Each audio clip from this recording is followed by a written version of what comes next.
Hey guys, it's Barry again with Barry's 8-track and classic car radio repair. And what are we doing today? Well, of course, we're demonstrating a customer's completed unit. This is sent in by Drew. Shop name is Movie Muscle. They are in Winnetka, California. Hope I'm pronouncing that city correctly. And this is needless to say, it's a Chrysler 8-track radio. Customer bought it to go into his 70 Dodge Challenger. Because of the difference in the panel nomenclature and also the buttons, the tuning buttons. I don't think this was originally that particular model. I'm a technician. My concern is the electronics in the inside of the unit. You guys in the classic car clubs will know which model this is and what it normally goes into. But at any rate, it will definitely fit a 70 Challenger. It's just a little bit different cosmetics. And this customer has requested pretty much the all bells and whistles package: FM conversion, USB, Bluetooth, and my super cool little master input output box for connecting your aux input, and we've also got our 4-channel preamp outputs and a subwoofer output. Now of course these outputs are not powered, they're meant to go into an external amplifier. So let's go ahead and fire this radio up and make sure everything's working properly before we send it back. As you can see, the condition's pretty rough cosmetically. When it came in, it was pretty much covered in mud. It had a lot of rust in it and all that stuff. I was able to take care of all that stuff. So let's go ahead and turn it on. I have it set to FM at the moment. And let's just run it all the way down the dial like we always do. Make sure we pick up a bunch of stations.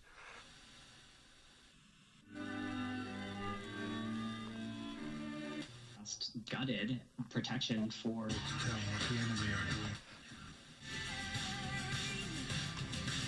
hard time pronouncing certain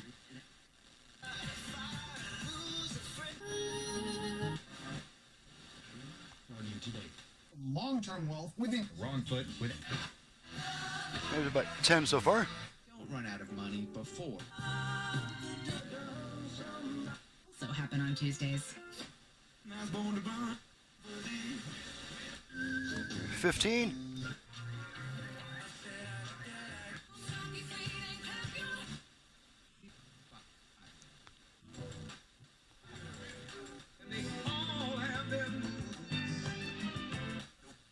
including white people. Calling out with heaven. We the best music.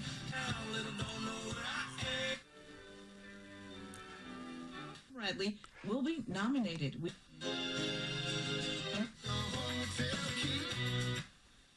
Gets about 29 FM stations. Let's go ahead and flip it to AM. And the way we do this on a radio that did not have an AM FM switch, we just turn it off and then right back on within about half a second. So here we go.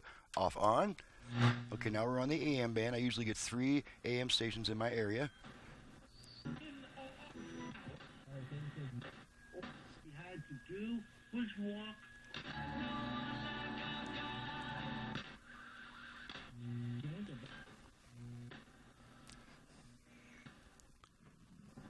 And here's your host. And there's our strong station. Well, you may have heard me That's my brother. show that early tomorrow morning. My brother is a local radio personality. That's Dave Phone.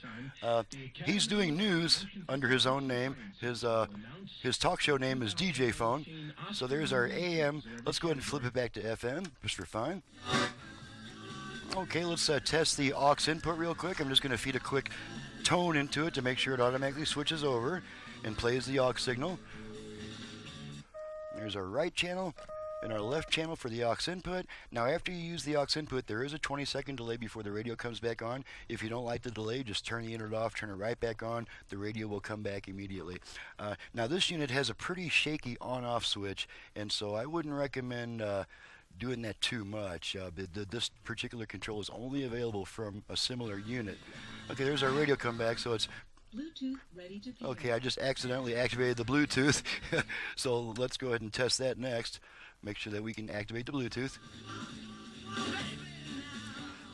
And one of the ways we activate the Bluetooth is giving the volume control 2 turns upwards, basically. So here we go. Bluetooth ready to Okay, so the Bluetooth is ready to pair. It is now trying to pair with a portable audio device, and since I don't have one here to pair it with at the moment, she'll come back on in 90 seconds to say pairing not completed. While we're waiting for that, let's test the USB. I've got my radio commercial right here, and the unit should start playing the USB stick right away. Okay, there's my radio commercial. You can see the USB stick is flashing to indicate data transfer. Okay, radio comes right back after using the USB. Okay, then now the little bit cleaner station here. Okay, now we're going to do the 8-track, which you've all been waiting for. And the first thing I'm going to do is I'm going to turn my tone down a little bit because my special tape head preamp is designed to bring out the treble that's lost on old and worn tapes. So let's plug in Anne Murray.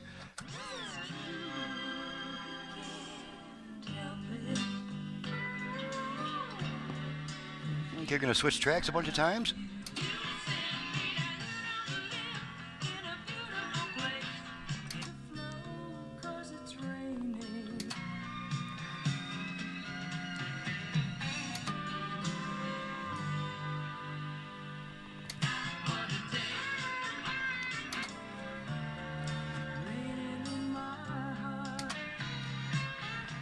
Pairing not completed. Okay, as I promised, that lady came back on saying pairing not completed for the Bluetooth. Okay, now I'm going to eject the tape. We do that by pulling on the plunger. It lets that tape out so you can grab onto it, and I believe that's everything. That is everything. One thing I haven't done yet is show you how much trouble this unit can have with an old tape. So let's plug Anne Murray back in here.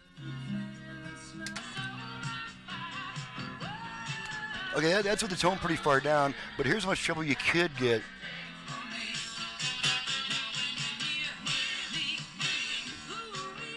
Which obviously that was pretty shrill, but on an older tape that's lost a lot of its treble, you're going to want that extra treble available. But on this particular unit, for newer tapes, it's best to turn the tone down first before you plug the tape in. Otherwise, the shrillness could knock your ears off.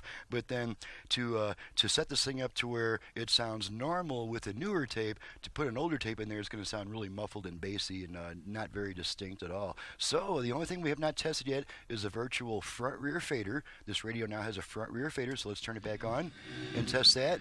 We activate our... Bluetooth ready to pair. Once again, I accidentally activated the Bluetooth function. I got a little bit of a nervous hand, and I tend to hunt before I settle on my final adjustment.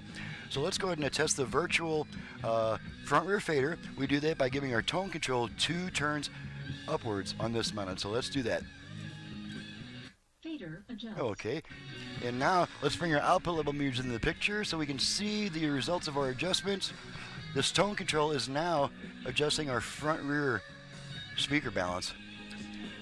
And you can adjust it as long as you want to, and when you stop adjusting it, it'll wait about 1 second, and then you'll hear a single tone to let you know that setting has been saved, and the tone control is once again just a tone control. So I'm going to let it alone.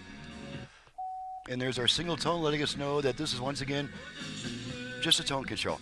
Alrighty, so that there's no dial lamp on this model. This model does not have a dial light, so we don't have to test that. So that's it.